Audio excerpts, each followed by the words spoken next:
students, welcome back to Bosco Campus Session. This is the lecture 64th on Marketing Management. I am Reshmi, Assistant Professor, Department of Commerce, Don Bosco College, Kottayam. In the last session, we discussed the primary functions of advertising. There, we discussed 3 points in the primary functions of advertising. Today, we move to the fourth point of primary functions of advertising, that is increasing per capita use. Advertising ഒരു പ്രോഡക്റ്റിൻ്റെ ക്വാളിറ്റീസിനെ project ചെയ്തുകൊണ്ട് പ്രോഡക്റ്റിൻ്റെ per capita use increase ചെയ്യാനായിട്ടുള്ള ഒരു tendency കാണിക്കുന്നുണ്ട്. അതുവഴി തന്നെ പ്രോഡക്റ്റിൻ്റെ യൂസ് കൂടുകയാണ് ചെയ്യുന്നത്. അതായത് ഒരു പ്രോഡക്റ്റിന് തന്നെ ഡിഫറെൻറ്റ് യൂസസ്, പുതിയ യൂസസ് എന്തൊക്കെയാണെന്ന് ഫെമിലിയർ ആക്കി കൊടുക്കുന്നു. അഡ്വർടൈസിങ്ങിൽ കൂടി കൺസ്യൂമേഴ്സിനടുത്തേക്ക് പുതിയ യൂസ് എന്തൊക്കെയാണെന്ന് ആ ഒരു പ്രോഡക്റ്റിനെ പറ്റി വിശദീകരിച്ച് കൊടുക്കുന്നു. അതിൻ്റെ ഫലമായിട്ട് തന്നെ പ്രോഡക്റ്റിൻ്റെ പെർ ക്യാപിറ്റ യൂസ് കൂടുകയാണ് ചെയ്യുന്നത്. അതാണ് ഫോർത്ത് ഫങ്ഷൻ എന്ന് പറയുന്നത്. Next, fifth point is protects manufacturers' interest. Advertising helps to protect the interest of the manufacturer. മാനുഫാക്ചറേഴ്സിൻ്റെ താല്പര്യങ്ങളെ സംരക്ഷിക്കുന്നതിനായിട്ട് അഡ്വർടൈസിങ് ഹെൽപ്പ് ചെയ്യുന്നുണ്ട്. അതായത് ട്രേഡ് മാർക്കും അതുപോലെ ബ്രാൻഡ് നെയിംസും ഒക്കെ എസ്റ്റാബ്ലിഷ് ചെയ്യുന്നത് വഴി, അഡ്വർടൈസിങ്ങിൽ കൂടിയാണല്ലോ ട്രേഡ് മാർക്കും അതുപോലെ ബ്രാൻഡ് നെയിംസും ഒക്കെ എസ്റ്റാബ്ലിഷ് ചെയ്യുന്നത്. സോ അങ്ങനെ ചെയ്യുന്നത് വഴി മാനുഫാക്ചറേഴ്സിനെ പ്രൊട്ടക്റ്റ് ചെയ്യാനായിട്ട് സഹായിക്കുകയാണ്. ഇതുവഴി തന്നെ ഈ ഒരു എസ്റ്റാബ്ലിഷ്മെൻറ്റ്, അതായത് ട്രേഡ് മാർക്കും ബ്രാൻഡ് നെയിമും എല്ലാം വരുന്നതോടുകൂടി തന്നെ മാനുഫാക്ചറേഴ്സിന് അദ്ദേഹത്തിൻ്റെ പ്രോഡക്റ്റിലൊരു കോൺഫിഡൻസ് ക്രിയേറ്റ് ചെയ്യാനായിട്ട് സാധിക്കുന്നു. സോ അങ്ങനെ തന്നെ ഒരു സിവിയർ കോമ്പറ്റീഷനിൽ നിന്നും മാനുഫാക്ചറേഴ്സിനെ പ്രൊട്ടക്റ്റ് ചെയ്യുന്നുണ്ട് ഈ ഒരു അഡ്വർടൈസിങ്. സോ ഇതാണ് fifth primary functions of advertising. നമുക്കിനി സിക്സ്ത് പോയിൻ്റ് നോക്കാം. That is eliminating seasonal fluctuations.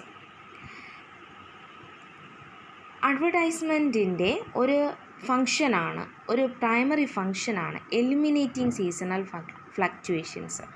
അതായത് പല സീസണൽ പ്രോഡക്ട്സുകൾക്കും ഓരോ സീസണിൻ്റെയും ഫ്ലക്ച്വേഷൻസ് അനുസരിച്ച് മാറ്റങ്ങൾ വന്നുകൊണ്ടേയിരിക്കും.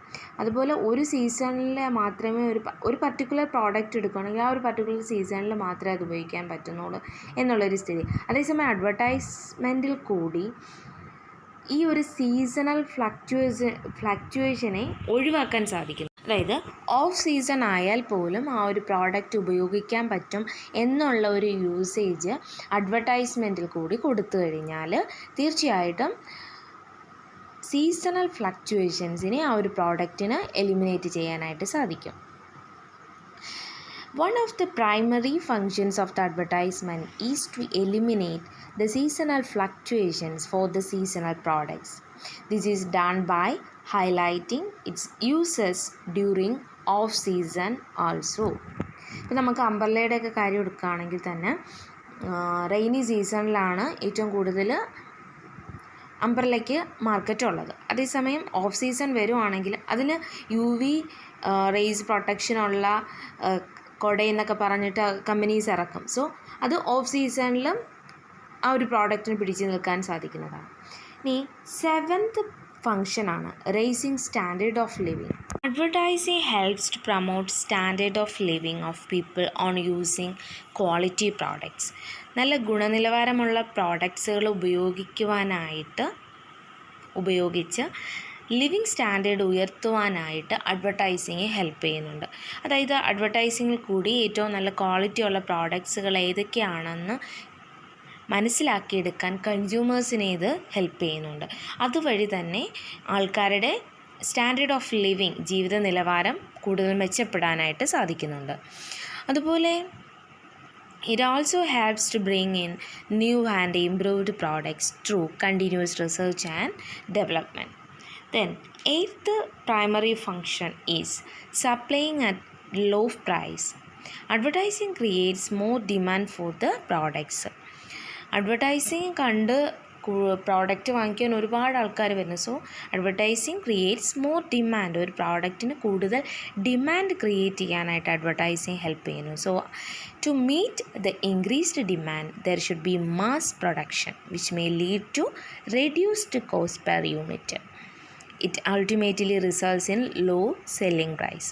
അപ്പം ഒരു ലോ പ്രൈസിലേക്ക് എത്താൻ അഡ്വർടൈസിങ് ഒരു പരിധിവരെ ഹെൽപ്പ് ചെയ്യുന്നുണ്ട്. അതായത് അഡ്വർടൈസിങ് പ്രോഡക്റ്റിൻ്റെ ഡിമാൻഡ് ഉയർത്തുന്നു. സോ പ്രോഡക്റ്റിൻ്റെ ഡിമാൻഡ് കൂടുക എന്ന് പറഞ്ഞാൽ എന്താണ്? മാസ് പ്രൊഡക്ഷൻ വേണ്ടി വരുന്നു. ഡിമാൻഡ് കൂടുമ്പോൾ മാസ് പ്രൊഡക്ഷൻ വരുന്നു. മാസ് പ്രൊഡക്ഷൻ എന്ന് പറയുമ്പോൾ തന്നെ that may lead to cost per യൂണിറ്റിലൊരു റിഡക്ഷൻ ഉണ്ടാകുന്നു. അതായത് ബൾക്കായിട്ട് സാധനങ്ങൾ പ്രൊഡ്യൂസ് ചെയ്യുമ്പോൾ കോസ്റ്റ് ഓഫ് പ്രൊഡക്ഷൻ ഒരു പരിധി വരെ കുറയുന്നതായിരിക്കും. അങ്ങനെ കോസ്റ്റ് ഓഫ് പ്രൊഡക്ഷൻ കുറയുകയാണെങ്കിൽ ആ പ്രോഡക്റ്റിൻ്റെ പ്രൈസിൽ വില കുറയുകയാണ് ചെയ്യുന്നത്. സെല്ലിംഗ് പ്രൈസ് കമ്പനിക്ക് കുറയ്ക്കാൻ സാധിക്കും. സോ സപ്ലൈയിങ് ലോ പ്രൈസിൽ ഒരു പ്രോഡക്റ്റ് ചെയ്യാനായിട്ട് സാധിക്കുന്നതാണ്. ഇത്രയുമാണ് അഡ്വർടൈസിങ്ങിൻ്റെ പ്രൈമറി ഫങ്ഷൻസ്. നമ്മൾ കഴിഞ്ഞ ക്ലാസ്സിൽ ആദ്യത്തെ 3 പോയിൻറ്റ്സ് ഡിസ്കസ് ചെയ്തിരുന്നു, ഡീറ്റെയിൽഡായിട്ട് നോക്കിയിരുന്നു. ഇന്നത്തെ ഈ സെഷനിൽ we discussed 5 points. That is increasing per capita use, then protects manufacturers' interest, then 6th eliminating seasonal fluctuations, then 7th one raising standard of living, and the last one supplying at low price. These are comes under the primary functions of advertising. Next class we will discuss secondary functions of advertising.